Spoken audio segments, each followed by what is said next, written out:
This is a 2008 Toyota Rav4. This car has a cracked headlight. You can see the crack right here.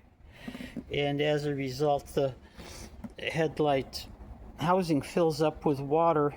The only solution to this really is to replace the headlight. And that's what I'm going to do in this video. I'm going to replace both headlights so they come out matching. These are the headlights, the replacement headlights I'm going to use. They're about $100 for the pair, which is a pretty good deal. We'll see how well they fit. And I did choose headlights with a black housing, which is optional. It's non-stock, but we'll see how that turns out. Replacing these headlights is not so straightforward as it might seem. We're going to start by removing this radiator cover. It's just held in by a bunch of little plastic clips that go all the way around. With the radiator cover off, we can see the two top bolts that hold the headlight in place. And there's a third one that broke off here. But it's also pretty clear that the bumper has to come off in order for the headlight to come out. Now on either side of the bumper you have a rubber stop that has a Phillips head screw in it, so you undo the screw. So one of the first little issues that I've run into here is that these rubber stops that have the little Phillips head screw holding them were pretty much rust welded on, so I had to drill it out and use this easy out to remove it like this. And I had to do that on both sides. So with these obstacles out of the way, the top of the bumper is now clear and free to move. Next, what we have to do is to get the bumper freed from the fender. This is the fender, this is the bumper. So to do that, we need to get in through the wheel well back here. We're going to lift up the car and take the wheels off. Okay, looking at the fender liner, we've got this weird clip here that you turn to release.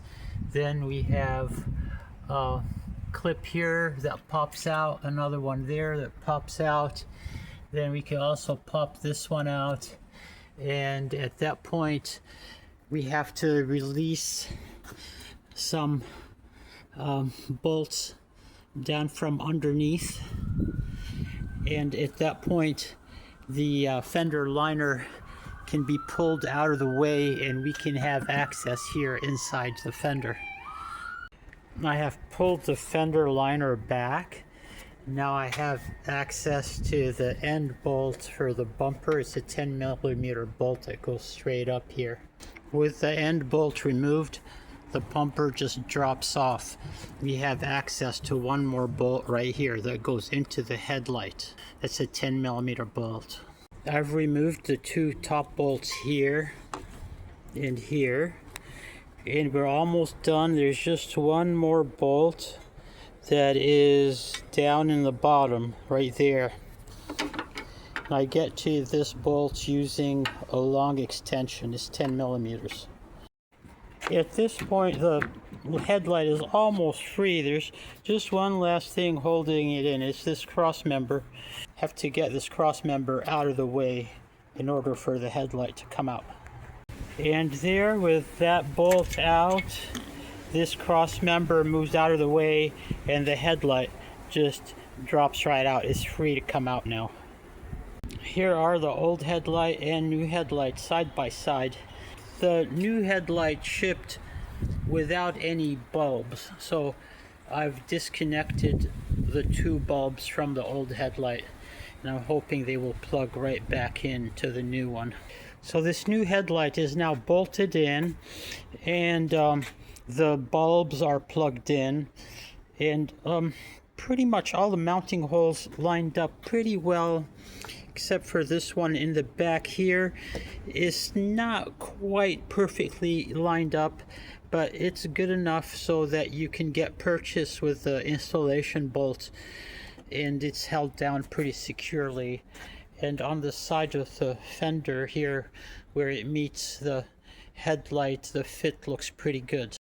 Now I'm going to show you the aiming mechanism. Is that Phillips head screw that is down there. You can use a long screwdriver and reach down there. We'll have to do that a little bit later when it gets dark here. We'll do it on both headlights. I'd say this new headlight looks pretty good, especially compared to the older one. You can see how yellow the older one is by comparison to the new one. I have snapped this side of the bumper back on. Everything went into place as it should. This side is pretty much good to go. We're going to go do the other side next. Here I have parked almost exactly 25 feet from a vertical wall. I've disconnected the right headlight and I'm aiming the left headlight low beam. And it looks like this beam is maybe aimed a little bit too far to the right and a little bit too low, so I'm going to try to adjust that. The vertical adjustment screw is a Phillips head. It is down there. I'm using a long Phillips head screwdriver to reach it.